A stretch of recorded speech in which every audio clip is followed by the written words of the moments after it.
While I make a matcha, let's yap about why I switched from regular weightlifting to high rock specific training. Growing up, I was fucking athletic. I did not come from an athletic background. I used to try out for sports teams and be so sad when I would go to school the next morning with my mom to check the list to see if I made it. I tried out for volleyball, I tried out for soccer. When track and field came around, I was like, yo, fuck that. Like, I want to stay home. I was the girl who only ever came home with the fucking participation ribbon. And it actually made me kind of sad. Also, I think hindered at my confidence a little bit. I never viewed myself as strong and I never viewed myself as athletic. Then, when I was younger, I went to horseback riding camp, absolutely fell in love with it, and I started riding horses. This started as like a little hobby and then turned into a full-blown fucking lifestyle. I started competing at a pretty high level. I was riding 5 to 6 days a week and competing every weekend. But I was mediocre at best. I had so many competitions where I never even placed, and if I did place high, honestly, it was probably a fucking fluke. I also kind of got bullied at one of the first sports I ever rode at by some of the girls there. You know who you are. I know you're probably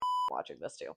Anyways, really my confidence up, and I still struggle with my confidence now, even though on social media it may not come across as that. I struggle too. Then I started lifting weights. This took me a few years to get good at, and if you've been following me for a while, you know I struggled very heavily with my food. I got down to about 92 pounds and I was very unhealthy. I think the lack of confidence is what kind of my body image issues. Over the winter, I started running. Miami came around, High Rocks Miami, and I wanted to go watch my friends and support. And someone said to me, you might as well just go do women's singles if you're there. And I'm like, me? Do women's singles do the whole race by myself? Yeah.